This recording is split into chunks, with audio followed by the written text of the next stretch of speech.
DJ Lala Babu Singh Raulipur. Mobile number 8815436239। Presented by Adishakti films.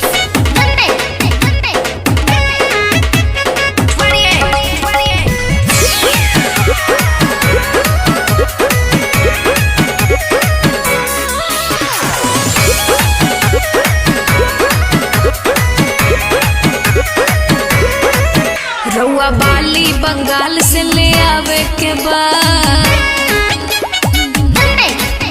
हमरा बिंदिया India हिलावे के बाद। DJ Lala Babu Singh Raulipur. Mobile number 8815436239। हमरा बिंदिया इंडिया हिलावे के बाद। रेट होके जवना के खूबे बढ़ चढ़ के, हथवा के चूड़ी सैया चाही चंडीगढ़ के। जदी लेके नहीं आई पता करब झगड़ा। हे धनी हो कि हम हो ले ले आइब राजस्थानी घाघरा हिलाई हो पेन के दिलिया घरा। सचो भैया ले ले आओ राजस्थानी घाघरा हिलाई है भौजी दिलिया घरा। तू लोग तो छुपे रहलो।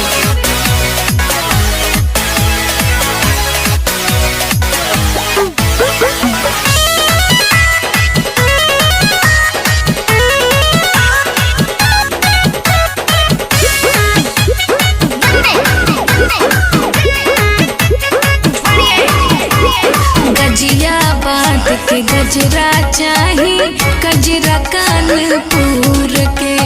पैजनिया पटना के चाही, चलूंगी दहिया तूर के। ओढ़नी उड़ीसा से आई ओढ़ी लगबू बेबी डॉल। पूरा बॉडी गहना से ढक लिहा बन जाई महल। छपरा के छागल बड़ी बनिक लागल, देखी के बाजार में भइल बनी पागल। आज कहतानी रउआ से लगाई असरा। हे धनी हो कि हम हो ले ले आइब राजस्थानी घाघरा हिलाई हो पेन के दिलिया घरा। कि भैया ले ले आओ राजस्थानी घाघरा हिलाई है भौजी दिलिया घरा।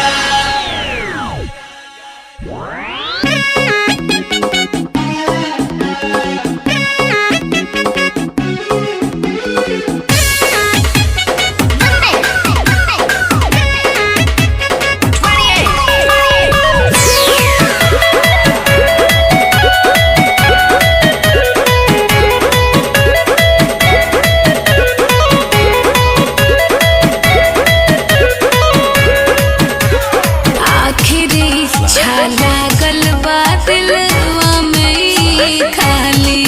हर सुनले बानी नामी हट हरा के उठलाली। ससराम से नूरा